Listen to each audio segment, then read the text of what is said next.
Hola a todos. ¿Se me ve? ¿Se me escucha?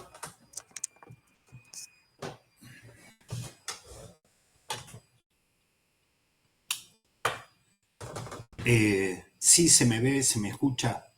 Ok, bien. Bueno, antes que nada les quería agradecer la presencia. Hasta ayer a la noche pensé que iba a posponer este encuentro para el miércoles que viene, porque había tenido una semana con muchas actividades, unos días con muchas actividades y estaba un poco cansado. Entonces dije, bueno, lo voy a posponer para el miércoles que viene, pero resulta que el miércoles que viene también se me iba a superponer con otras actividades. Entonces dije, bueno, vamos a hacerlo.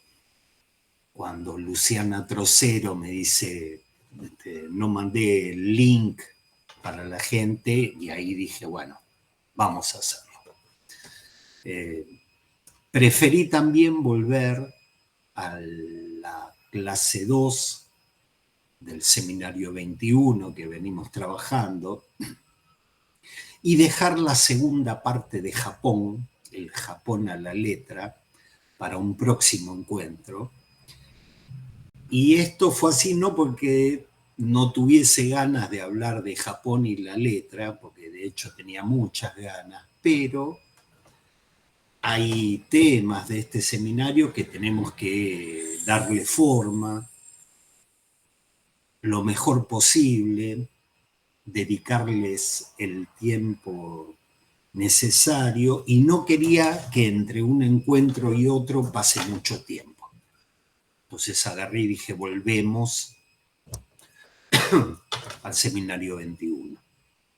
Y quisiera retomar con ustedes algunas cuestiones que estuvimos viendo hace 14 días. Algunas cuestiones que habíamos dejado planteadas como una especie de pequeño repaso para ubicar una sola cosa que quería ubicar hoy, porque dicho sea de paso, estuve viendo que los últimos encuentros duran casi 2 horas y termino con la garganta rota y no sé cómo se lo bancan 2 horas ahí. Entonces dije, vamos a hacerlo un poco más corto en la medida de lo posible y tratar de ubicar con la mayor precisión posible una cuestión. ¿Dónde andábamos nosotros? Andábamos en esa adición, en esa suerte de adenda a la interpretación de los sueños que apareció 25 años después, de 3 textos de los cuales estamos trabajando uno y después vamos a trabajar otro, los 3 no, pero vamos a trabajar 2.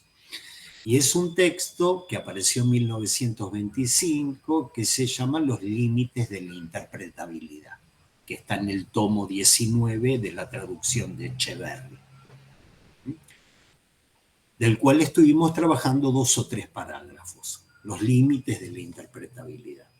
Y habíamos planteado varias cosas a partir de la lectura y el comentario, la lectura de Lacan y su comentario de este texto, habíamos planteado algunos puntos. Uno es que el sueño realiza el deseo de dormir. Un punto fuerte. El sueño realiza el deseo de dormir. La letra en la pluma de Freud era la única utilidad, el único fin útil que tiene el sueño, y Lacan tomaba esto y decía, a su manera, lo retranscribía como deseo de dormir. Y yo les conté que tenía sus dificultades hablar de deseo, pero que de alguna manera había que nombrar eso como deseo, porque no se trataba de una función fisiológica. Para Lacan, El sueño no se trata de una función fisiológica. Es más, para Lacan es fuente de reflexión de cómo el cuerpo del ser hablante está tan maltratado, está tan perturbado, está tan aguijoneado por las consecuencias de habitar el lenguaje, está tan golpeado, está tan marcado, tan desnaturalizado, que el dormir no es una función fisiológica. Hay que tomárselo en serio. Lacan, como psicoanalista, dice: habitar el lenguaje trae consecuencias, trae marcas, trae unos aguijonazos, trae unas perturbaciones en aquello que sería una supuesta satisfacción natural, un supuesto orden natural de las satisfacciones. Trae una perturbación tal que hasta para dormir, que hasta el dormir es una función desiderativa. No es una necesidad fisiológica. Bien. Y habíamos visto que este deseo de dormir, que por el deseo del dormir, el sueño nos pone al abrigo, nos pone fuera del alcance de un automatismo escrito,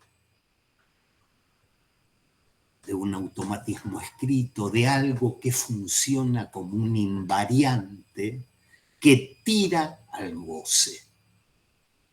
Nos mantiene dormidos ¿ante qué? Ante una suerte de automatismo escrito, cuya manifestación clínica es la compulsión de repetición, una especie de automatismo, una especie de fórmula que tira hacia el lado del goce. Habíamos hablado de los tirantes o los tensores, que tira al goce, una especie de jeroglífico insensato. Es un jeroglífico porque está hecho de marcas, pero es insensato. La dimensión del sentido ahí no habita, no es permeable al sentido ese jeroglífico, ¿sí? Y está constituido por marcas que Lacan, traduciendo un par de palabras en alemán que se pueden traducir ambas por relaciones, dijo relaciones escritas. En este jeroglífico que tira hacia el goce, nosotros podemos ver marcas que tienen relaciones escritas por fuera del sentido, ¿sí? Que constituyen un aparato de goce, un aparato de un goce disarmónico y parasitario más allá del principio del placer. El sueño nos pone al abrigo de eso, ¿sí? Y les había dicho, y voy a insistir una y mil veces, que es el sueño onírico y el sueño de vigilia. Nuestras ensoñaciones, nuestra realidad psíquica, nuestra realidad fantasmática como sueño, nos pone al abrigo y fuera del alcance ¿de qué? De esta especie de máquina repetitiva, automática, de goce. ¿Ok?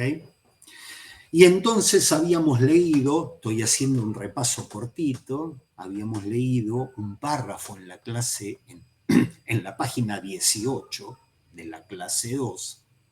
El párrafo es más extenso, pero lo voy a cortar. Que decía, cito: en el sueño se lo ve. La operación de cifrado está hecha para el goce. Las cosas están hechas para que en el cifrado se gane algo que es lo esencial del proceso primario, a saber, una ganancia de placer. Habíamos comentado este parágrafo y habíamos dicho que el trabajo del sueño, según Freud, o el lenguaje según Lacan, porque Freud diferenciaba cuando se duerme de la vigilia, Lacan no. Entonces, comentando este párrafo, habíamos dicho que el trabajo del sueño, según Freud, y el lenguaje, según la lectura que hace Lacan, son una elaboración de saber sobre el goce. El trabajo del sueño, incluso del sueño de cuando estamos despiertos, es una elaboración de saber sobre el goce.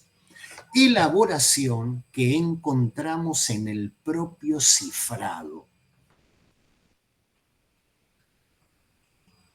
El lenguaje es una elaboración de saber sobre el goce y es una elaboración que encontramos en el propio cifrado. Elaboración que produce una ganancia de placer, un plus de gozar. La vez pasada lo vimos con mayor detenimiento. Yo hoy podría darle mayor detenimiento, pero quiero volver a pasar por ahí para ganar un paso. ¿Sí? Pero recuerdan que habíamos trabajado el sueño como una especie de creación de fantasía, de una fantasía desiderativa. El sueño creaba una especie de fantasía que nos permitía seguir durmiendo. Y elaboraba un goce vía cifrado. Es decir, que de este jeroglífico, de estas relaciones escritas que preexisten al sueño como tal, el sueño arma a partir de eso, hace una elaboración a partir de eso, vía desciframiento, para con eso armar algo que te permita seguir durmiendo. Es decir, algo que te permita habitar el principio del placer. Es como una especie de defensa, nos defendemos de eso, de ese alien que nos lleva siempre a la misma coyuntura, la de la compulsión de repetición. ¿Ok? Entonces, esa elaboración la encontramos en el propio cifrado del saber del inconsciente, en el propio trabajo del lenguaje, en el propio trabajo onírico, según lo diga Freud o según lo diga Lacan. ¿Sí? Para obtener, ¿qué? Una ganancia de placer como plus de gozar. ¿Sí? Y habíamos especificado lo siguiente, habíamos especificado que el trabajo del sueño, de nuevo, para Lacan el lenguaje en general, yo insisto para que el día que nos encontremos o nos volvamos a encontrar, porque nos hemos encontrado en el seminario 20 con el lenguaje como elaboración de Lacan, uno diga, sí, me lo repitió hasta el cansancio este tipo. ¿Sí? Entonces, el trabajo del sueño opera sobre ese goce parasitario, sobre el goce parasitario de las relaciones escritas, produciendo donde puede y cómo puede un plus de gozar. Armando una fantasía desiderativa que de día y de noche me permite seguir durmiendo. La vida es sueño, como dijo alguna vez Calderón de la Barca en 1600 y pico. ¿No? La vida es sueño. Y les propuse, y les dije, tómenlo como viene, pero bueno, es un camino, les propuse concebir este cifrado del saber del inconsciente o del lenguaje respecto de esta fórmula de goce. Les propuse concebir este cifrado con el modelo de una figura retórica, la paronomasia. Uno podría decir, el lenguaje opera sobre este jeroglífico, sobre esta fórmula de goce. Entonces yo agarro y ajusto un poquito la tuerca. Fíjense esta figura retórica, la paronomasia, que consiste en colocar en proximidad dos o más palabras que tienen sonidos similares, pero cuyos significados son diferentes. Creando un juego de palabras. Eso es una paronomasia. ¿Sí? Entonces les daba un ejemplo. Imaginemos una fórmula constituida por algunas marcas, por algunas marcas escritas. Ya vamos a ver cómo arranca la escritura en China. Arranca como marcas en los huesos. Ya lo vamos a ver. Digo, pues estamos dentro de este paradigma, ¿no? El paradigma de la letra y de lo escrito y el paradigma de los nudos. ¿Sí? Pero les traía, imagínense un jeroglífico de goce, para decirlo así, que estuviese, en el que estuviese escrito algo, pero escrito está mal, en el que hubiese unas marcas que uno podría llegar a decir, acá está escrito algo que se parece a Le Nom du Père. Imaginen un jeroglífico, tratando de pensar de que cada uno tiene el suyo. Yo les doy un ejemplo, pero cada uno tiene el suyo. ¿Eh? Le Nom du Père. ¿Sí? Algo que es incomprensible, pero a partir de ese Le Nom du Père, el lenguaje, el saber del inconsciente, puede decir los nombres del Padre. O puede decir los desengañados se engañan. Y uno dice, che, ¿cómo llegó a eso? Por una paronomasia. ¿Sí? Similicadencias. El gato monteso que te monte un gato, la negra en bolas o la bola negra, y este tipo de cosas que Juan siempre capta y lo pone en fotos cuando sube los encuentros.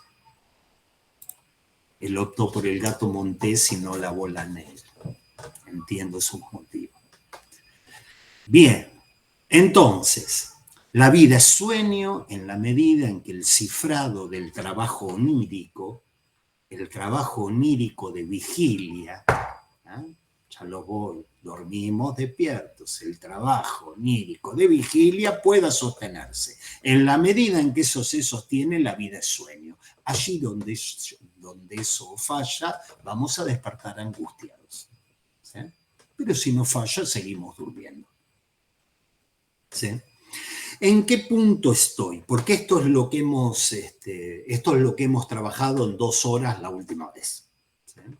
¿En qué punto estoy? Estoy en el punto de esa coyuntura clínica en que clínica o coyuntura vital, en que alguien, un amigo, un conocido te dice, sí, yo anoche tuve un sueño, soñé algunas cosas, pero no me acuerdo bien de ese sueño, y uno le dice, che, ¿te despertaste a partir del sueño? No, yo seguí durmiendo, yo dormí toda la noche, pero recuerdo haber tenido algún sueño, o recuerdo haber tenido algunos sueños. Que Freud dice, acá no vale la pena interpretar si se trata de un deseo de falo que encuentra la castración. No vale la pena ponerse a trabajar ese deseo inscrito en el inconsciente. Son puros sueños de comodidad. ¿Sí? Hay un sueño, aparece un sueño y de repente ese sueño se desinfla. La vez pasada, cada vez me permito hacer más autorreferencias. No me gusta hacer eso porque cada vez me lo permito más, porque si no me lo permito, eso sigue dándome vueltas en la cabeza. La vez pasada, cuando escribí acerca de los sueños de comodidad, a diferencia de esos sueños de deseo de falo, donde se inscribe la castración o deseos de encuentro con la castración, recordaba un sueño que tengo... que he tenido muchas veces. Es un sueño que se repita constantemente, pero lo he tenido muchas veces. Es un sueño donde estoy en una circunstancia de hablar ante gente. Y tengo que hablar ante gente. Y tengo que hablar ante gente de un tema de psicoanálisis. No tengo que hablar ante gente de cómo forma San Lorenzo el sábado que viene. Tengo que hablar de psicoanálisis. Pero tengo que hablar de un tema que ignoro. Un tema que no sé nada. No sé nada y estoy en una situación de estar sentado frente a otro que está esperando que yo le diga lo que tengo para decir de ese tema que no sé cuál es y no sé nada. No llega a ser un sueño de pesadilla, no llega a ser un sueño de angustia, lo que se llama la pesadilla. No llega a ser un sueño de angustia porque no me despierto y digo, menos mal que era un sueño, menos mal que era una pesadilla. ¿Sí? En la pesadilla fallaría ese mecanismo descifrado del saber del inconsciente y aparecería ahí como una especie de agujero. Tengo que hablar y no sé qué decir. Están porque se supone que yo voy a saber hablar de ese tema. Es un encuentro con la castración que se ha repetido muchas veces. ¿Sí?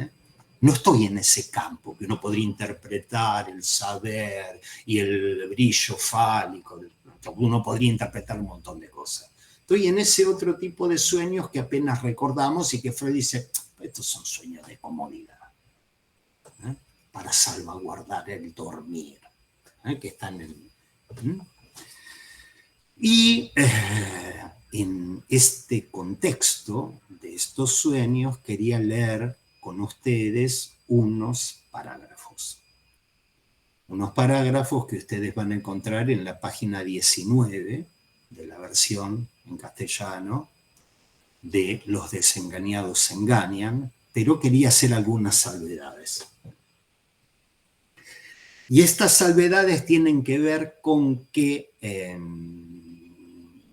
yo tengo la desgrabación de la clase que dio el doctor Lacan. ¿Sí? Ya alguien lo desgrabó.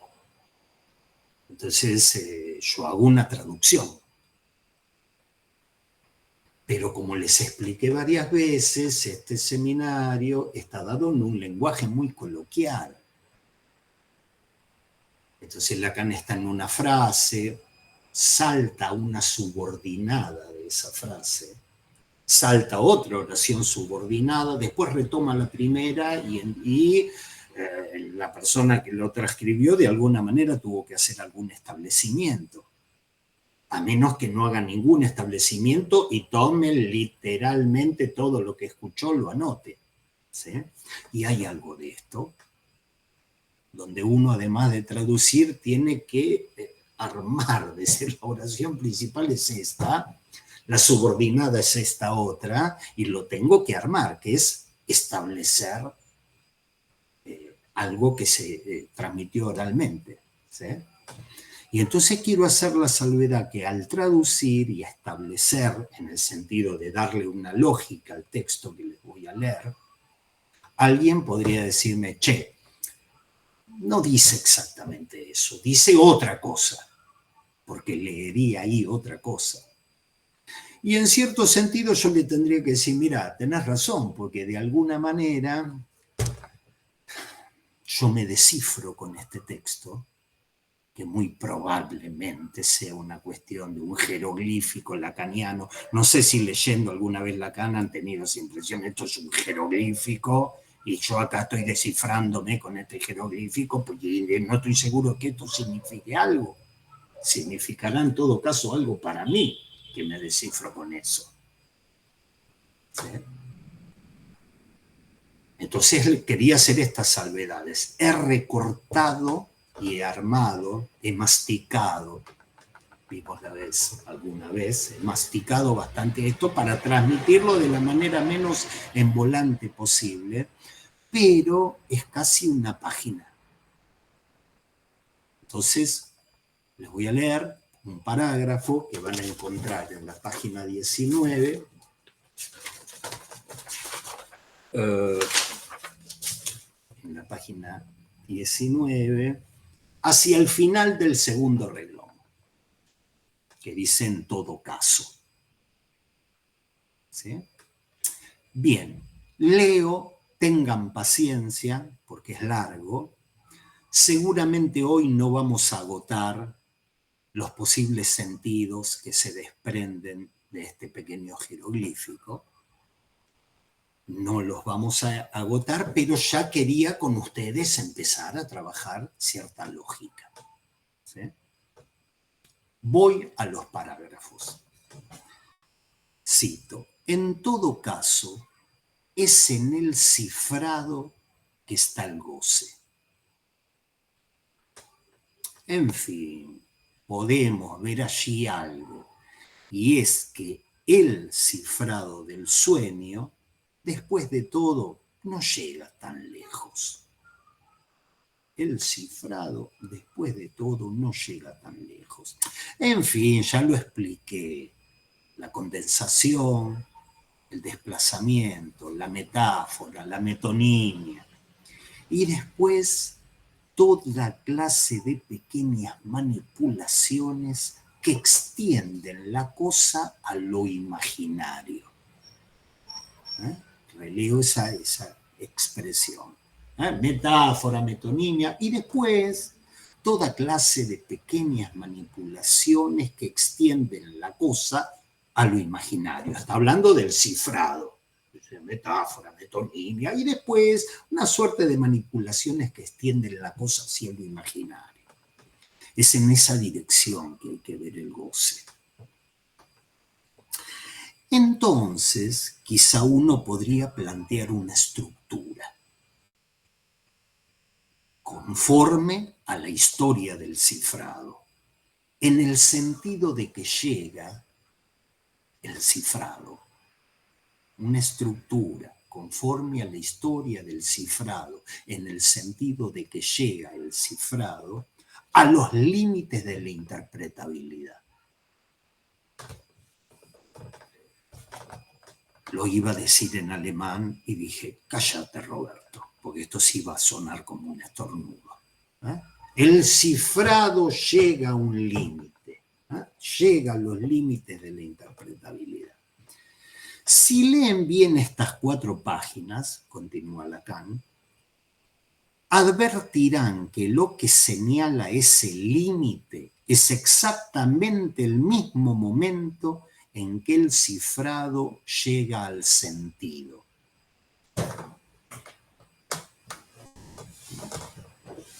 Repito, si leen atentamente, advertirán que lo que señala ese límite es el mismo momento en que el cifrado llega al sentido. A saber que el sentido es, en resumen, bastante corto. Es el sentido sexual. El sentido donde falla la relación, lo dice en alemán, en el francés original lo dice en alemán, dice, el sentido donde falla la relación en tanto escrita, en tanto que eso puede inscribirse o que es matema, eso falla siempre. De allí que hay un momento en el que el sueño se desinfla. Es decir, que dejamos de soñar y que el dormir queda fuera del alcance del goce. Lo importante para nosotros, si es verdad que ese sentido sexual no se define, sino por no poder escribirse, es ver lo que en el cifrado, no en el descifrado, lo que en el cifrado necesita límites. La misma palabra empleada aquí en el título, la misma palabra, que es la palabra Grenzen, la palabra límites, los límites de la interpretabilidad, la misma palabra sirve para lo que en matemáticas se designa como límite de una función. El lenguaje está hecho así, es algo que por mucho que extremen ustedes su cifrado, nunca llegará a soltar lo que tiene que ver con el sentido, porque él está allí en el lugar del sentido. Todavía falta. Y lo que hace que la relación sexual no pueda escribirse es justamente ese agujero allí, que tapa todo el lenguaje como tal, el acceso del ser hablante a algo que se presenta efectivamente como algo que en cierto punto toca lo real. O en ese punto se justifica, que yo defina lo real como lo imposible. Porque allí no ocurre nunca que la relación sexual pueda inscribirse. Bien, termino la cita. Fíjense que agarré un parrafito. Me hubiese gustado desglosarlo, pero para comentar el primer fragmento tendría que haber ido al segundo, y para comentar el segundo tendría que haber vuelto al primero, y dije, bueno, nos tomamos un café, leemos esto, que puede tener visos también de jeroglífico, y tratamos de descifrarnos, tratamos de hacer algún tipo de paronomasia nosotros, algún tipo de elaboración de saber a partir de esto escrito. ¿Sí? Bien, pegó la vuelta. El sueño, dijimos, trabaja como guardián de dormir. Es el guardián del dormir, hay un deseo de dormir para Lacan. Freud dice el guardián del dormir. Y lo hace para que rija el principio del placer, la homeostasis, y nos pone fuera del alcance, del más allá del principio del placer, de ese goce invasivo. Y como lo hace, lo vimos, lo repetimos recién, mediante el cifrado. ¿No? Lo que hace el sueño, coma, el lenguaje, según uno lea Lacan o según uno lea Freud. ¿Sí? En ese cifrado, y acá me meto en algunas palabras, en algunas frases dentro de este párrafo, ¿sí? En ese cifrado participan sustituciones, combinaciones, es decir, la metáfora y la metonimia. En el cifrado del sueño, en el cifrado del trabajo onírico, en el cifrado del trabajo onírico de vigilia, en el cifrado de la vida es sueño. En ese cifrado participan condensaciones, desplazamientos, sustituciones, es decir, la metáfora y la metonimia, y acá vuelvo a citar toda clase de pequeñas manipulaciones que extienden la cosa hacia lo imaginario. En el propio cifrado,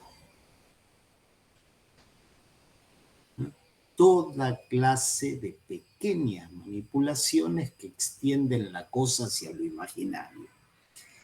Y aquí nosotros vemos en esta pequeña frasecita toda especie de pequeñas manipulaciones actuando en el cifrado que extienden la cosa hacia lo imaginario. ¿Sí? Acá vemos como Lacan que nos enseñó a leer el trabajo onírico y en él funcionando la metáfora y la metonimia, ¿eh? Ese Lacan que traía elementos de la lingüística y nos enseñó a ver operar en el sueño la metáfora y la metonimia. ¿Sí?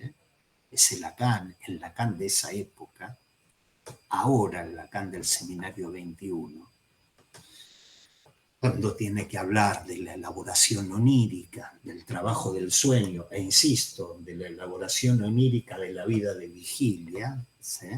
Lacan rescata el miramiento por la figurabilidad. Cuando está hablando del cifrado, no habla solo de la metáfora y la metonimia. Dice la metáfora, y toda suerte de pequeñas manipulaciones que extienden la cosa hacia lo imaginario. ¿Sí? El miramiento por la figurabilidad que en toda su etapa de lingüista había dejado de lado. Yo no sé ustedes, porque las edades que veo en las pequeñas pantallitas, o lo poco que veo, me hace pensar que son edades dispares. Pero cuando yo estudiaba proceso primario, se estudiaba metáfora y metonimia. Y toda una época de Lacan, la instancia de la letra, el inconsciente freudiano, y todos los textos y todas las materias eran metáfora y metonimia. Y el miramiento por la figurabilidad, no, eso no figura. No, eso no. En la lectura que hace Lacan, en el recorte de la clínica que hace Lacan, en la medida que viene de la lingüística, el miramiento por la figurabilidad no tenía el mismo peso. Por eso escribí Rescata. En este cifrado del saber del inconsciente aplicado a esa fórmula, a ese jeroglífico, a esas relaciones escritas, participan toda una serie de pequeñas manipulaciones que llevan la cosa hacia lo imaginario. No sé si recuerdan ustedes, el miramiento por la figurabilidad es el mecanismo por el cual los pensamientos oníricos son representados por imágenes visuales. ¿Se acuerdan? Era eso. Freud decía, sí, pero yo cierro los ojos, me duermo y veo imágenes. Entonces ahí está viendo un mecanismo. Es ese mecanismo que los Gedanken, los pensamientos oníricos, son representados en imágenes visuales, que era la puesta en escena onírica. De manera tal que Freud decía, el sueño es la otra escena, porque hay una puesta en escena. ¿Sí? Hay una puesta en escena que nosotros estudiábamos como, o en términos de representación cosa, a diferencia de representación palabra. No sé si lo recuerdan cuando estudiábamos ahí, dábamos exámenes y decíamos, bueno, entonces en el sueño vemos operar las representaciones cosas en términos de las imágenes oníricas, de la puesta en escena onírica, y después está el relato del sueño. Lacan dijo, no hay otro sueño que el relato del sueño. No hay otro sueño, lo otro que no sea el relato del sueño a mí no me importa. ¿Y por qué no le importa, señor Lacan? Si Freud decía que está la condensación, el desplazamiento y el miramiento por la figurabilidad. Porque Lacan decía, miren, sí, pero yo vengo a la clínica de la lingüística. Entonces un sueño es el relato del sueño. Lo demás no me importa nada, decía Lacan. ¿Estamos de acuerdo o alguno no está de acuerdo? Porque alguien puede decir, no estoy de acuerdo, Lacan decía que el sueño es mucho más que el relato del sueño. Yo me formé cuando el deseo era su interpretación y cuando el sueño era el relato del sueño. Lo demás, no sé, que lo estudie la biología, la neurofisiología, que pongan electrodos, que pongan cosas. A mí no me importa, yo soy psicoanalista. Y del sueño lo único que me queda es el relato del sueño. Y en el relato del sueño participan figuras de la retórica, la metáfora, la metonimia. Perfecto, doctor Lacan. Ahora está diciendo otra cosa. Toda clase de pequeñas manipulaciones que extienden la cosa hacia lo imaginario. ¿Sí? ¿Por qué traigo esto? Porque les quiero subrayar los pequeños lugares donde Lacan, ahora en el seminario 21, ¿sí?, nos dice que el inconsciente, coma, los pensamientos oníricos, o el trabajo del sueño, coma, el lenguaje, coma, los uso como equivalentes, ¿sí?, cifra, produce un cifrado y conecta, empalma con lo imaginario. Uno se acerca, es un pequeño detalle, es un pequeño detalle donde vos decís, sí, en el trabajo de cifrado, el saber del inconsciente, participan cosas que llevan las cosas a lo imaginario. ¿Sí? Es decir, doy 2 pasos atrás y miro. Partimos de un jeroglífico de voce, de unas marcas escritas fuera de sentido que son trabajadas por el lenguaje. Y ese cifrado engancha con un imaginario, empalma con un imaginario. Así que te diría que en el pequeño detalle de estas frasecitas, le estoy dando muchísima más bola al miramiento por la figurabilidad que a las figuras de la retórica, ¿no? Porque el cifrado en ese punto... ¿Saben a dónde voy? Les voy a decir el final de la película esta, así medio un cortocircuito. Pensar un nudo, pensar cómo empalma, cómo calzan los registros de un nudo, y pensar que un sueño, dormido o despierto, es eso. Ya no es el paradigma del sueño como las formaciones del inconsciente. Ya no es una metáfora el sueño, ese 1 sobre ese 2. El tipo está diciendo, miren, hay un cifrado, sí, pero el cifrado empalma con lo imaginario. Pero si antes no te importaba nada vos eso. Bueno, no me importaba nada porque estaba en otra película.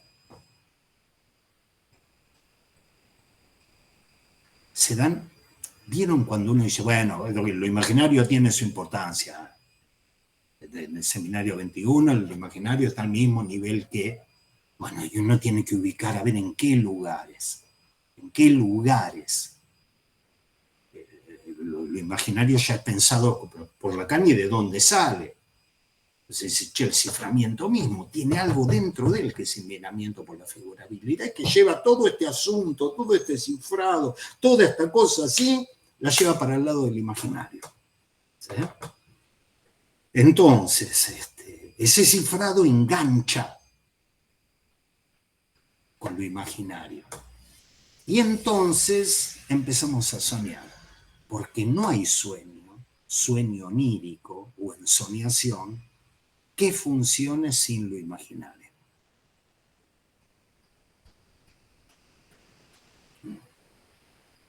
No hay sueño sin imaginario. Así está en primer lugar elementos simbólicos, que uno diga trimetilamina y una fórmula. Sí, era una fórmula que yo la veía, pero una fórmula que tenía que ver en la escena anírica con una mina que tenía en la garganta, que imágenes, ¿sí?, que enganchan en ese trabajo de cifrado que produce el lenguaje. ¿Sí? Bien, tenemos parte del párrafo que leímos. Es una parte.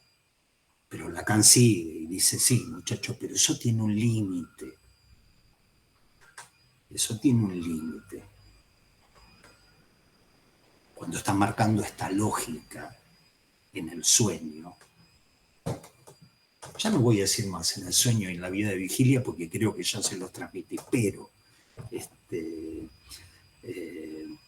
cuando estamos pensando en un sueño, uno dice, sí, bueno, el cifrado del saber del inconsciente tiene un límite, pero no es el límite que nosotros estamos acostumbrados a pensar. El límite que nosotros estamos acostumbrados a pensar cuando nosotros hablamos de los límites de la interpretabilidad. Este mecanismo que trae Lacan tiene un límite que no es el límite que estamos acostumbrados a concebir cuando nosotros hablamos de los límites de la interpretabilidad. ¿Sí? Porque nosotros pensamos que la interpretabilidad tiene un límite. Lo interpretable tiene un límite. Y ya que andaba con Irma, sin nombrarla, pero ya que andaba por ese lugar, un nombre que tiene ese límite para Freud era el ombligo del sueño. Freud decía, esto tiene un límite. Acá hay un límite. ¿Sí? Porque todo sueño interpretado, decía Freud, tiene un campo, un núcleo de opacidad. ¿Sí? O sea, en el trabajo de análisis del sueño hay un lugar dicho en términos amplios, en el que la posibilidad de reconstrucción del significado del sueño queda interrumpida. Freud decía, vengo interpretando, vengo trabajando, vengo reconstituyendo el sentido de este sueño, pero hay un punto en que eso queda interrumpido, y Freud decía, porque las asociaciones se vuelven tan complejas o inaccesibles que no se puede desentrañar. Se va como deshilachando. Las cadenas del saber del inconsciente se dejan de tejer en una trama y van constituyendo como hilos cuyas asociaciones, cuya lógica, Freud dice, no la puedo desentrañar. Hemos entrado a lo que sería el ombligo.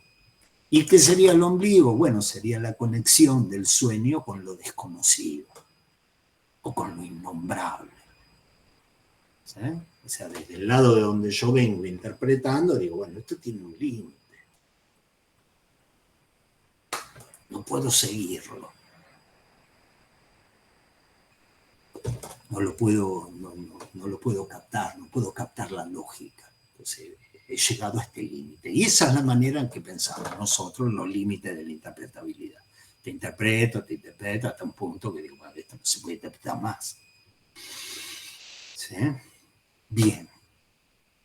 Lo que les quiero transmitir, y que es algo fuerte, en términos de clínica nodal, es que Lacan corre ese límite. Lacan saca ese límite de ahí y lo pone en otro lugar. ¿Sí? Lacan desplaza el lugar del límite. Hay toda una parte que no voy a comentar porque la estuve comentando en otros encuentros, cuando decía, bueno, es como un límite, es lo que determina el campo de aplicación de una función, bla, bla, bla. La parte matemática un poco la estuvimos trabajando. Pero lo que quiero transmitirles es esto, que Lacan desprende de lo que es los límites de la interpretabilidad. Y dice, no es que ustedes van siguiendo hasta que desfallecen ustedes para tratar de reconstruir el significado reprimido de ese sueño. No es eso. ¿Sí? Sino que hay un límite en la estructura. ¿Sí? Esta serie de párrafos, este largo parágrafo, que hay que tomarse un feca a mitad del parágrafo para ir siguiéndolo, ustedes, estimo, lo van a leer varias veces, vuelvan a pasar donde Lacan dice, bueno, ustedes lo tienen traducido de otra manera, pero bueno, pueden comparar eventualmente. ¿Sí? Decir, bueno, podemos llegar a plantear una estructura. ¿Sí? Y esta estructura tiene límites. Y nos dice, y lo digo literal, o casi literal, el límite está exactamente en el momento en que el cifrado alcanza a producir sentido. A ver si lo leo acá, donde está el límite. Si leen bien esas 4 páginas, advertirán que lo que señala ese límite es exactamente el mismo momento en que, está hablando del cifrado, llega al sentido.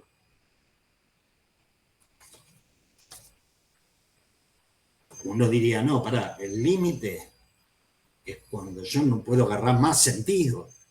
Venía con sentido, venía sacando sentidos ocultos, reprimidos, que se desprenden de la existencia de un deseo incestuoso, reprimido, y entonces venía con los sentidos hasta que ya no pude más, ya no lo pude seguir más. Y Lacan dice, no, es exactamente al revés. Hay un límite, ¿sí?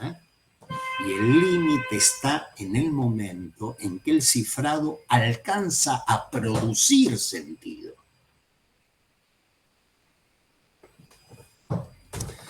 Está totalmente invertido. invertido respecto de nuestra manera intuitiva de entender la cosa.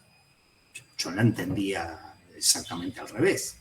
El límite está cuando ya no se puede producir más sentido. Lacan dice, no, el límite está cuando aparece el sentido, cuando se alcanza a producir el sentido.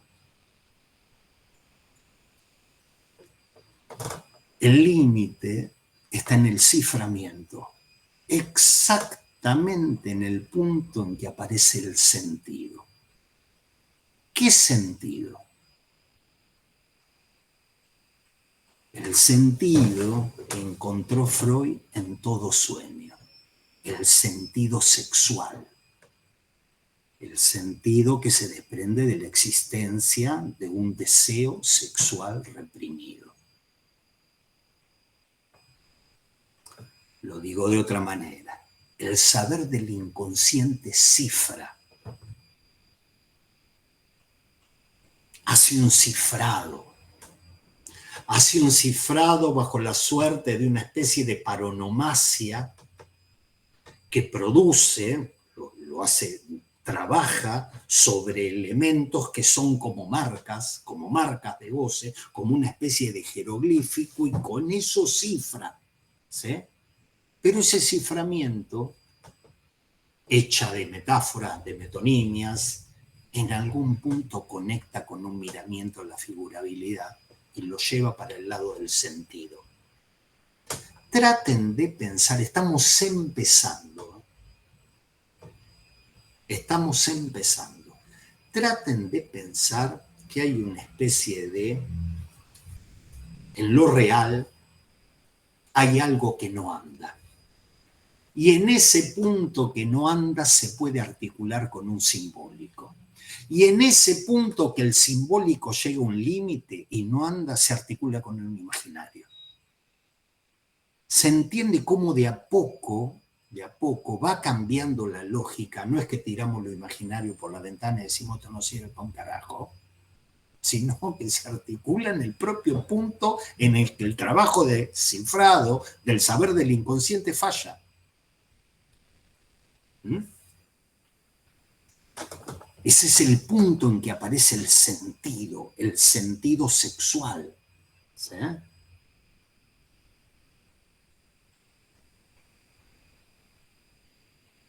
Tomen verdaderamente el sentido como algo estrictamente sostenido en el campo de lo imaginario. Eso lo vimos en las primeras reuniones acá, cuando hablábamos de lo imaginario y hablábamos de la imagen, y yo dije, ojo, que hay más de una dimensión de lo imaginario que vamos a ver ponerse en juego, y una es la del sentido. ¿Sí? Entonces el sentido sexual de todo sueño, Lacan está diciendo, y esto se sostiene a nivel imaginario y es parte del registro imaginario anudado o empalmado de determinado lugar con el registro simbólico, ahí donde el simbólico hay algo que encontró un límite. Cuando digo lo simbólico, digo el lenguaje, digo el significante, tiene un límite.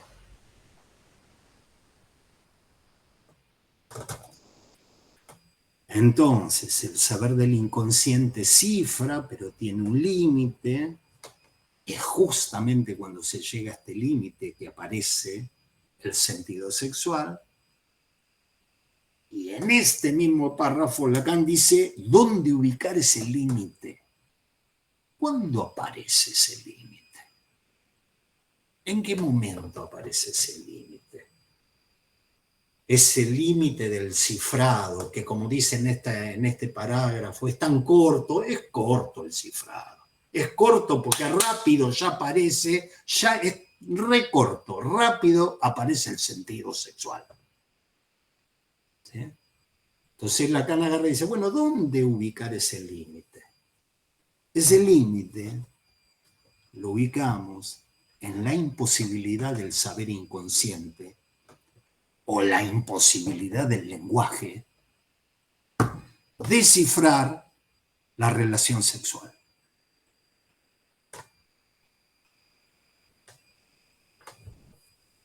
Ese límite aparece allí donde se verifica la imposibilidad del lenguaje para cifrar la relación sexual. Es un tema, lo vamos armando, le vamos a dedicar tal vez años a este tipo de cosas. Ojalá que pocos, pero lo tenemos que ir armando. Imaginen la idea de que haya una especie de agujero, y justamente porque está ese agujero viene el lenguaje a tratar de cifrar algo de eso, a tratar de producir algo de eso. Pero el lenguaje no puede producir porque llega un límite, y en la medida que llega un límite aparece anudado o empalmado con un imaginario que viene justamente en el punto que le falta al otro. Y no va a faltar, pero no está en esta frase, no va a faltar el punto donde lo imaginario y lo real se empalman. Yo les traigo ahora esta frase, larga, esta frase, estos párrafos. ¿Sí? Entonces, es en la medida en que el saber del inconsciente no puede cifrar la relación sexual, que el goce y el significante empalman con un imaginario, con un sentido sexual, ¿no? De tal manera que si uno dice, che, ¿y esto pasa cuando alguien duerme? Sí, sí, pero el asunto es que dormimos siempre. De tal manera que uno podría decir, nuestra realidad tiene la estructura de un nudo. Nuestra vida onírica y nuestra vida de vigilia tienen la estructura de un nudo, ¿sí? Donde es imposible que no haya un imaginario, un real y un simbólico. Bien, ahora, ¿por qué el saber? Vamos, yo digo, ¿por qué aparece lo imaginario? Ahora digo, ¿por qué el saber del inconsciente no puede cifrar la relación sexual? Digo, cifra tantas cosas, ¿por qué no cifraría la relación sexual? ¿Por qué no puede cifrar la relación sexual? Porque la relación sexual no está escrita. En ese jeroglífico de relaciones escritas, ¿se acuerdan las palabras en alemán? Como hinché cada vez que leíamos y lo repetí, relaciones escritas. Bien, ahí hay relaciones escritas, pero la relación sexual ahí escrita no está.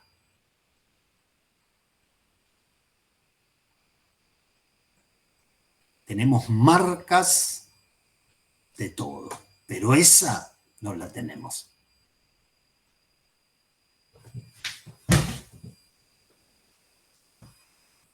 Entonces, ¿por qué el saber del inconsciente no puede cifrar la relación sexual? Porque no está escrita en el jeroglífico, nadie se tomó el laburo de escribirla.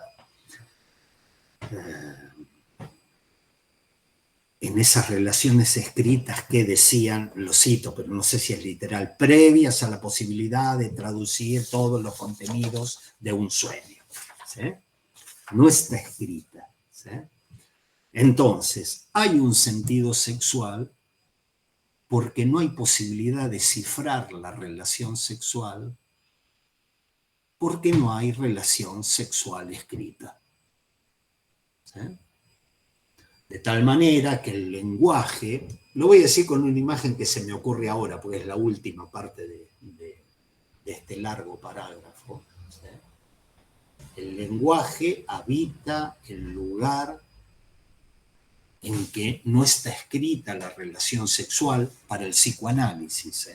¿Se acuerdan que la última vez dijimos el lenguaje sirve para saber hacer algo con eso que te habita, con ese programa de goce que te habita, sirve para eso, y si nos mezclamos con gente, sirve para manipular al otro, para tratar de ayudarnos, para saber hacer con ese programa de goce enfermizo que nos habita. ¿Se acuerdan que lo vimos la vez pasada? Entonces uno dice, pues bien, desde ese punto de vista, el lenguaje se articulará, habitará, hablaremos toda una vida, llenaremos de palabra todo, en el exacto lugar en el que no existe la relación sexual.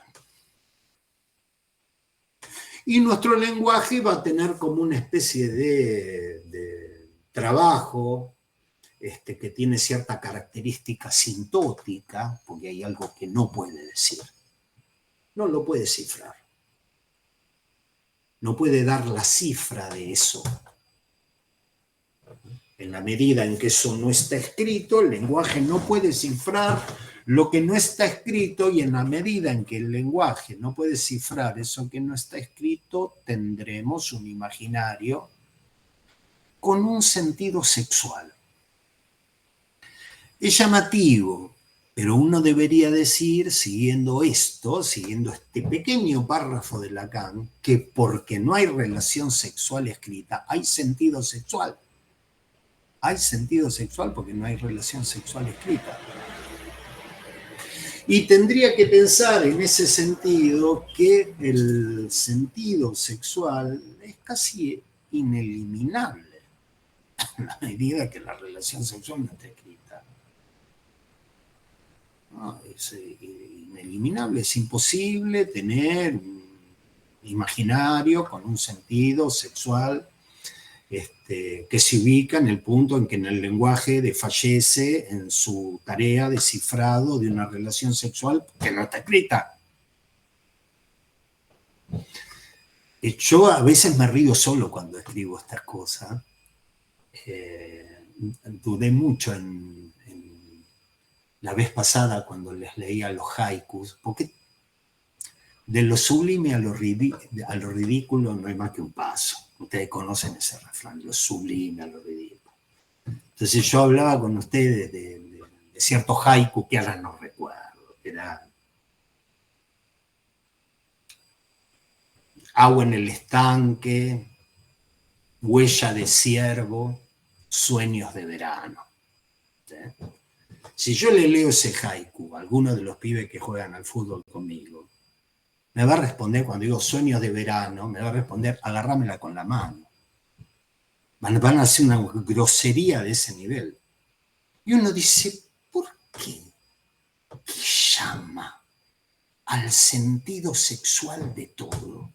A que si yo hablo de las tijeras, de no sé qué, venían los analistas kleinianos y decían, bueno, la castración y la cosa, y la tijera es al revés, la tijera, Lacan tuvo todo un laburo para decir, no, la tijera sirve para hacer un corte, y está perfecto que haya un corte entre la madre y el hijo, un corte entre esto, corte, no, la tijera era una fantasía de castración. ¿Por qué? Entonces, Lacan acá es como si le interpretase a Freud. Vos has encontrado el florecimiento del sentido sexual. ¿Sí? El poeta Luis Almirante Brown. No conozco. Conozco al Almirante Brown, pero no al poeta. Y aparte lo dirían los que juegan al fútbol conmigo. Yo jamás diría eso. O sea, de más está decir. Has encontrado un florecimiento sexual porque hay algo que se te escapó de la estructura. Y al escapársete eso de la estructura, no has visto cómo se empiezan a eslabonar estos registros que les voy a empezar a traer ahora, diría Lacan, que les voy a empezar a traer ahora para ver si con eso podemos ordenar la clínica en la medida en que no puede no haber imaginario, porque enlaza a un real y a un simbólico que si no hubiese ese imaginario andarían sueltos.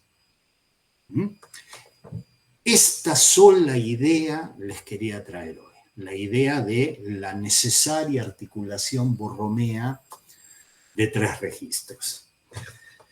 Yo voy a dejar acá, siendo las 2:20 en general, me la paso parloteando mucho más tiempo, pero después no puedo hablar. Dejo acá y abro a la posibilidad de intervenciones, preguntas, comentarios, etc. Les aconsejo, relean ese largo párrafo, y fíjense si la elaboración de saber que hacemos juntos se justifica o no se justifica. Bien, ¿alguna pregunta, algún comentario? A ver. Ama. Quería preguntar... Espere, Amalia. Dale. Dije, ni 3 Amalias me van a poder ayudar a pronunciar el miramiento por la figurabilidad. Así que renuncié. Ni 3 Amalias me van a... Sí. Digo, esto digamos, de ese punto límite, digamos, ¿tocaría el imposible, digamos, en esto que de la relación sexual que no hay, porque no hay representación de genital femenino en el aparato psíquico? ¿Tendría algo que ver? Tiene todo que ver. Ah, bueno. Tiene todo que ver. Y como yo hoy me tiré a chanta y dije, vamos a laburar un poco menos, porque tú venía, qué sé yo, no puse cada una de las cuestiones, pero fíjense que el parágrafo termina cuando Lacan dice algo como, y es en ese sentido que utilizo la palabra de lo real como, o la expresión lo real como imposible. Sí, completamente. Y esto es, de alguna manera, una suerte de lectura de lo que en Freud era la imposibilidad de simbolización del genital femenino. Efectivamente, es un arco que traza cosas que anduvimos viendo, pero esa es la orientación. Gracias. ¿Sí?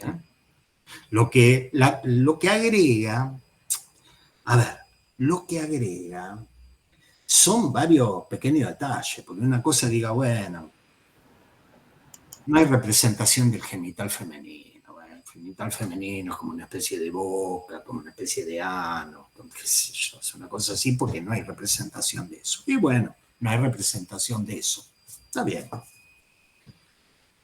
Uno podría vivir perfectamente sin representación de eso, porque yo tampoco tengo representación de los vientos de Júpiter y no sé cómo se llama, si es que hay vientos en Júpiter, hay un montón de cosas de las cuales yo no las puedo simbolizar, no tengo representación. El asuntito que está trayendo Lacan es que todo lo que entendemos como realidad está edificado a partir de esa falta. Pequeño detalle.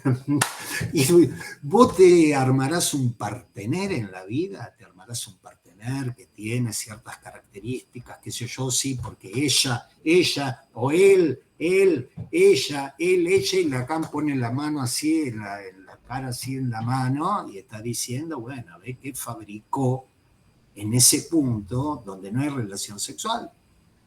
A ver qué fabricó, qué partener se fabricó, uno medio sádico, una que no da bola, una que es medio seductora con los amigos, ¿qué fabricó ahí?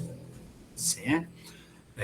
Una pequeña consecuencia. Nuestra realidad de seres hablantes para el psicoanálisis se edifica en ese punto. Nuestra realidad, no es la realidad cognitiva, ni la realidad casi nada. Y que todo tiene... en este sentido, un imaginario constituido por un sentido sexual.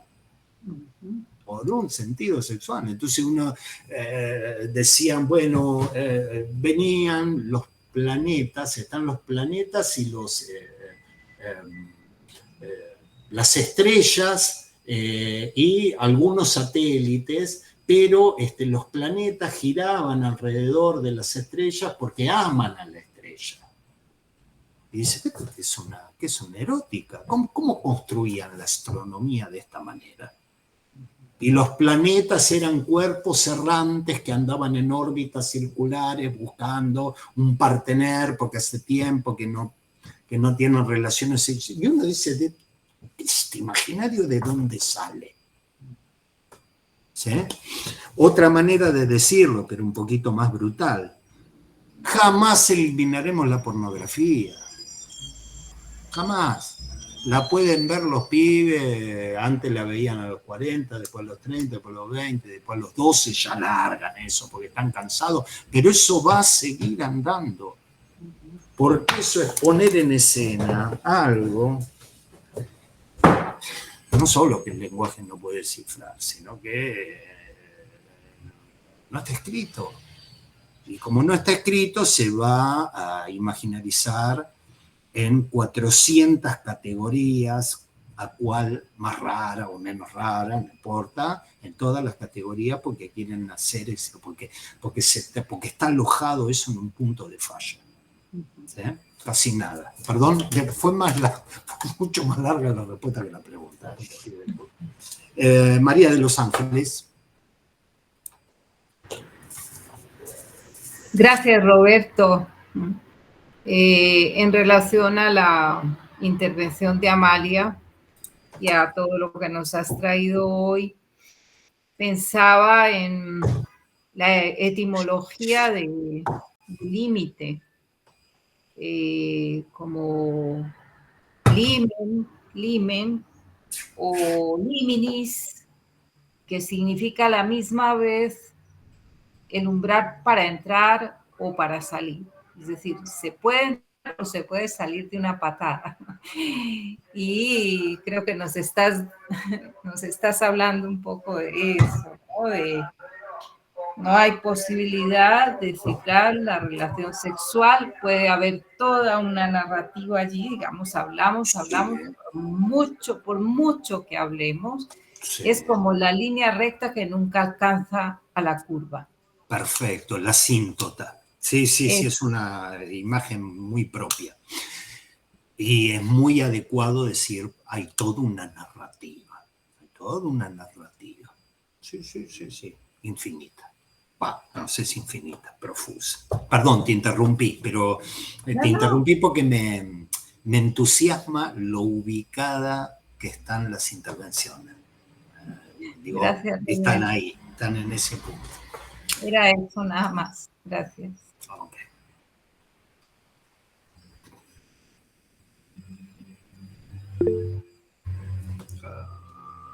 Flavia Alejandra Pisani. Flavia. Hola, buenas tardes. Bueno, yo estoy tratando de acercarme un poco a esto, un poco apabullada, pero estoy en el intento, tratando de seguir las clases. Bueno, se me armaba la pregunta con esto que vos ubicabas de, bueno, parecería esta cuestión de primero esos jeroglíficos que no sé si con eso te referís a la lengua. Esa era una de las preguntas. Luego vendría como lo simbólico a tratar de cifrar algo de eso. Yo estoy tratando de pensarlo, ¿sí? Y como vos decías, cuando ahí hay algo no alcanza, viene lo imaginario también como a enlazar algo de eso. Entonces me voy a alguna clase anterior donde vos hablabas de los giros levógeros y dextrógeros, algo así era, ¿no? Y entonces pensaba si esto que estabas diciendo hoy, que tiene que ver con el sueño de vigilia o el sueño nocturno, no tiene que ver con imaginarizar lo simbólico de lo real, ¿no? Porque vos en su momento habías dado como las 6 fórmulas de un lado y del otro. Entonces, pensando en esto que estabas diciendo hoy, bueno, se me armaba esto como pregunta, porque también estoy tratando de entender, de captar algo de los nudos, ¿no? Y de cómo se conforman los nudos. Bueno, nada, y cómo podemos leerlos en la clínica. Bueno, esto, nada más, gracias. Menos mal que estás desorientada, no, menos mal, porque estuvieses orientada, ya tenemos que hacer otra cosa. Está perfecto. Yo hay cuestiones que las quiero traer de a poco. Por eso a veces las insinúo. Y las insinúo porque no están del todo dichas. Cuando no están del todo dichas, uno tiene que tener cuidado porque pues yo no me acuerdo de memoria que viene dentro de 5 clases. La verdad que no recuerdo. Digo, uno va ordenando, por eso da una nueva vuelta.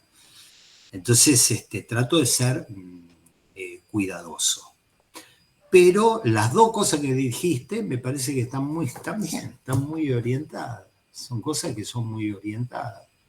Entonces yo vengo hablando de lo escrito, ¿no? De este jeroglífico, de esta fórmula, ¿no? Y vos me decís, che, ¿y eso es la langa? Y entonces yo te tendría que decir, sí.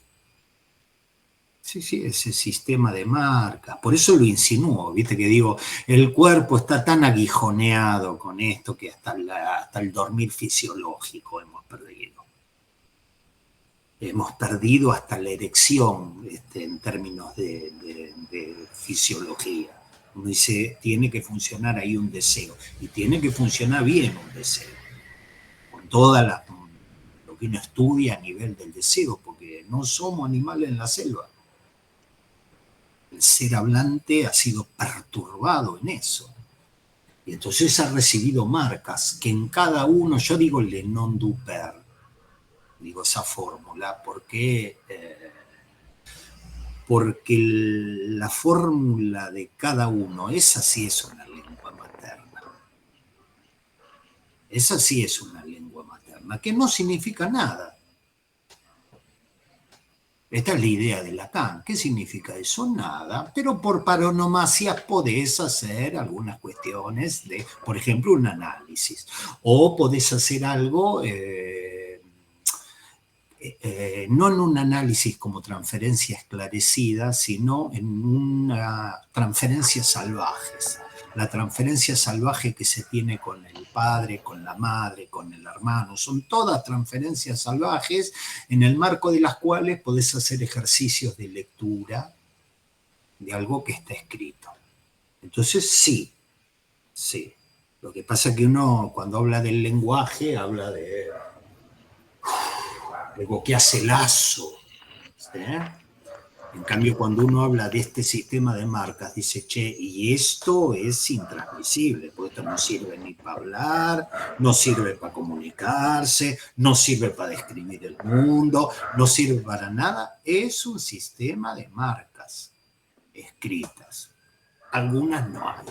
Entre ellas, algunas no hay. Entre ellas la relación sexual escrita. Pero sí, es una pregunta orientada. Yo quiero tener siempre cuidado porque quiero ir arrimando las ideas de a poco. ¿Sí? Esto escrito, esto que es literal. Ya cuando arrancó María de los Ángeles con el límite, dije, wow, que no vaya para el lado del litoral, ¿no? Para la litura. Que tiene como muchos, es como un tronco con muchas ramas, porque litura va desde tachadura hasta basura, hasta literal cuando uno dice está escrito, y que nos va a llevar a cierto laburo de eso que se escribe en términos de goce, pero en una función que es la función que Lacan llamó el litoral de lo literal, a lo cual nos vamos a acercar con lo liminar de María de los Ángeles. Entonces uno agarra y dice, bueno, si uno larga las respuestas y las larga así con frases hechas, bueno, la frase es hecha. Pero está bueno la construcción y está bueno que vos digas, che, esto va por este lado. Ni que hablar cuando dijiste imaginar lo simbólico de lo real. Ni que hablar, porque la primera respuesta que yo te daría es no tengo la más mínima idea, y no usaría la palabra mínima, usaría otra palabra.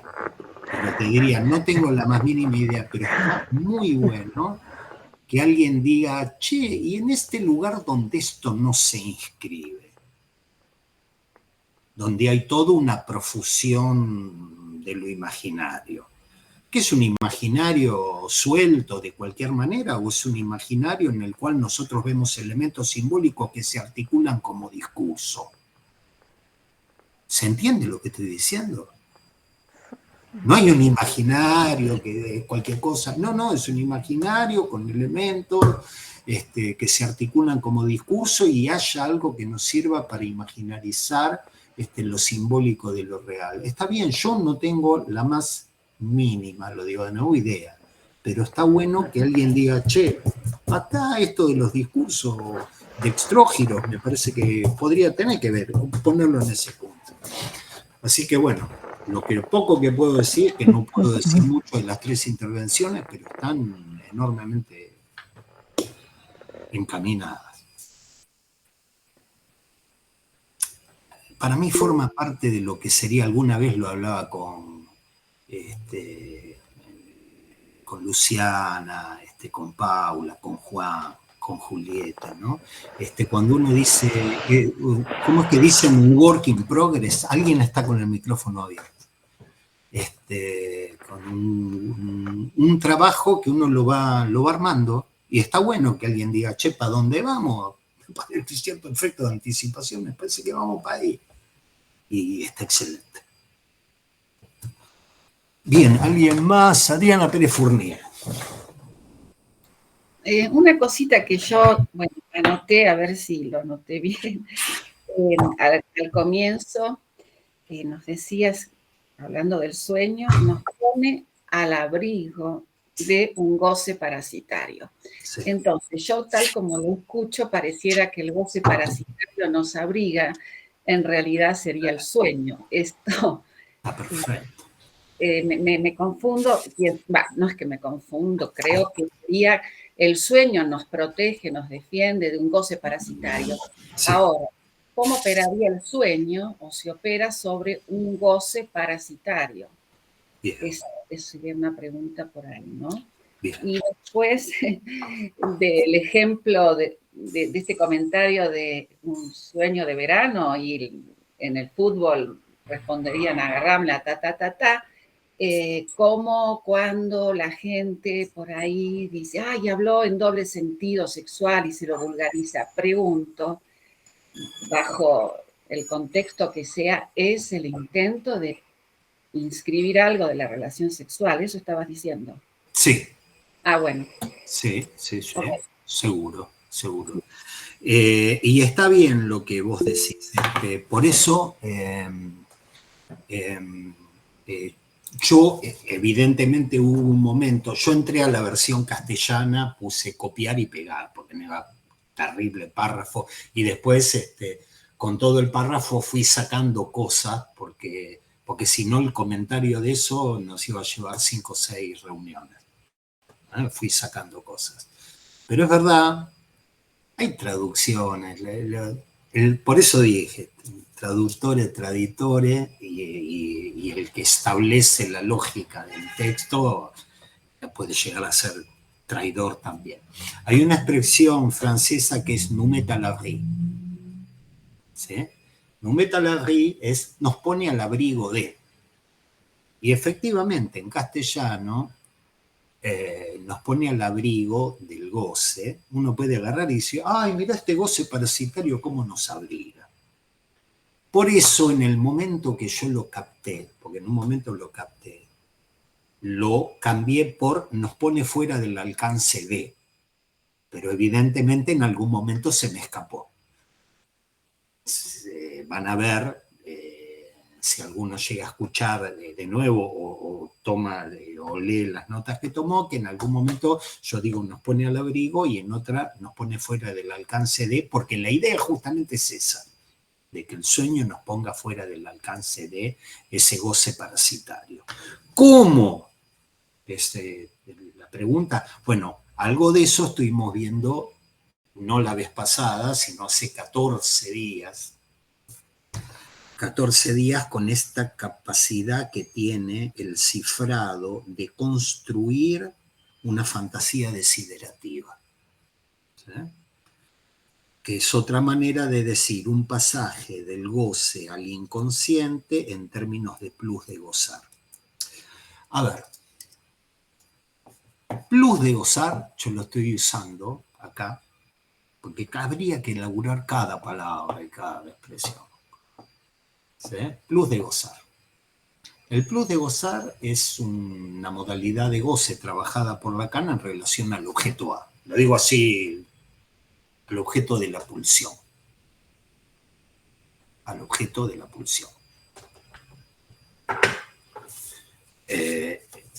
Para tratar de darle un soporte intuitivo a este goce, podemos usar fantasmas. ¿Viste? El tipo que pasa a la señorita por la calle y le dice, a este caramelo me lo comería todo. De caramelito, entonces uno dice, bueno, sí, uno psicoanalíticamente dice, bueno, es un fantasma oral, un fantasma donde hay una imagen de una señorita. Tendría que actualizarme los ejemplos. Vamos a decir un tipo, pasa un tipo y una señorita dice, este caramelito me lo comería todo. ¿Sí? Entonces uno dice, bueno, es una fantasía oral, quiere decir que podemos presumir la participación de un objeto pulsional, ¿sí? Que en rigor de verdad es una imagen, la imagen del señor todo muy bonito, pero que encubre, que tapa, que es un falso objeto, porque ese objeto es un vacío, es el vacío delimitado por una zona erógena. Y esa zona erógena es la zona erógena oral. Entonces vos podés poner objetos sustitutivos. Ya el pezón es un objeto sustitutivo. Ya el pezón es un objeto sustitutivo. Y atrás viene la mamadera, que también es sustitutiva, porque el verdadero objeto es un vacío. Entonces, todo el objeto que viene después está sustituyendo la característica de ese vacío. Y atrás de eso viene el señor bien peinado, qué sé yo, que también es un objeto así. Entonces uno dice, ¿es una fantasía desiderativa? Sí. ¿De qué carácter? Oral. De la cual se extrae una satisfacción, que puede ser una satisfacción incluso masturbatoria, que llamamos plus de gozar. Vos imaginate si el ciframiento pudiese agarrar el goce enfermizo, más allá del principio del placer, excesivo, inasimilable, que han producido unos dardos y unos aguijonazos en el cuerpo, y pudiese ese saber convertir ese goce que te enferma, con el que repetís, podés convertir, no podés el lenguaje, el proceso primario, el saber del inconsciente, de eso te hacen una fantasía desiderativa. Que te hagan una fantasía desiderativa no quiere decir que vayas a dormir, porque, por ejemplo, sí que quiere decir que vayas a dormir, pero no quiere decir que te lleves bien, porque, por ejemplo, a Dora no le iba demasiado bien, porque andaba todo el día con tusis nervosa, porque tenía una especie de fantasía detrás de ese síntoma, que era una fantasía de felatio, de cunilingus con la señora K. Y uno dice, ¿de dónde sale eso? Y Lacan dice, bueno, sabe, porque el inconsciente sabe hacer cosas. Sabe hacer cosas que nos permitan dormir. Sabe fabricar este tipo de cosas. ¿Sí? ¿Cómo lo hace? Con sustituciones, con desplazamientos, con mecanismos de la retórica. Y ahora le agregó una. Y con una serie de manipulaciones que te llevan eso por el lado de la imagen. Bueno, no sé si te respondí. Hoy estoy medio largo, como medio larguero, ¿viste? No estuve 2 horas hablando. Bien, Juan Manuel. Hola, Roberto. Bueno, encantado con la clase, la verdad, fantástica, y las intervenciones también. Muy, muy bueno todo. Y la verdad que, nada, se me vino a la cabeza los aspectos clínicos, ¿no es cierto?, que nos atraviesan en cada clase, y lo que planteó María de los Ángeles con esto de lo liminar o lo liminal. Y me trajo a la cabeza, ahora está muy de moda entre los chicos, los que llaman los juegos de espacios liminares, que son juegos que están catalogados como de terror, ¿no es cierto? Algunos dicen terror psicológico, que justamente de lo que tratan son de espacios vacíos. O sea, los jugadores caminan por pasillos en los que no hay nada, espacios en los que no hay nada. Es como que lo aterrador es lo que podría haber. ¿No es cierto? Esta cuestión de ambigüedad, esta cuestión de... Sí. Y me pareció Muy buena la metáfora, ¿no es cierto? ¿No? Como también como para pensarlo, o sea, este lugar de límite en la ambigüedad entre lo que es y lo que no es, lo que podemos nombrar y lo que no. Entonces el terror es como que lo aporta el mismo jugador en su paseo, en su errar por estos lugares, ¿no es cierto? Sí, sí. Pero bueno, era un comentario mínimo y agradecer la clase nada más. Sí, totalmente de acuerdo. Totalmente de acuerdo. Te escuchaba y me acordaba El hombre de los lobos, ¿no? Que en un momento le está acostado, la cabecera, digamos hace mucho que no lo leo, pero estaba la cama, ¿no? La parte de los pies de la cama, más allá una ventana y de repente la ventana se abre. Y hay un momento en que todavía no aparecen los lobos en las ramas. Hay un momento. Ese momento de vacío, ese es el momento. Una vez que aparecen los lobos, una vez que aparecen, uno le puede tener miedo a los lobos. O puede decir, qué lindo los lobos, mirá qué lindo pelar. Tienen la cola cortada estos lobos. Una cola cortada, Freud dice, ¿será castración? ¿No será castración? Ya nos mete en el tipo de sueños que les conté Ahí antes. nos abrigó el imaginario donde apareció el lobo. Exactamente, te mete eso y cuando ya te mete eso, la cola es larga o la cola es corta. No, porque le habrán angustia de castración, bla, bla, bla, bla, bla, bla, bla, pues ya te salvó un imaginario que Freud agarra y se la morfa el sentido sexual de la cola de los lobos, entra como el caballo de Juanito, entra Freud. El punto que rescata Lacan, sobre todo cuando trabaja esto en el seminario de la angustia, pero que uno podría actualizar perfectamente acá, es en el momento que todavía no apareció nada. En el momento que todavía no apareció nada, porque está la potencialidad de lo que puede aparecer y que todavía no apareció. Ahí no es miedo, ahí es angustia. Y si uno pudiese armar una clínica diciendo, bueno, ¿qué lugar tiene lo imaginario acá y qué valor tiene lo imaginario acá en este momento donde todavía estaríamos en un camino de esos que uno tarda algunos años, pero que después valen la pena. Así que estoy... Bien, gente, vamos a dejar hoy acá y vamos a retomar la segunda del mes que viene. El mes que viene vemos si hacemos Japón a la letra también. Les mando un beso.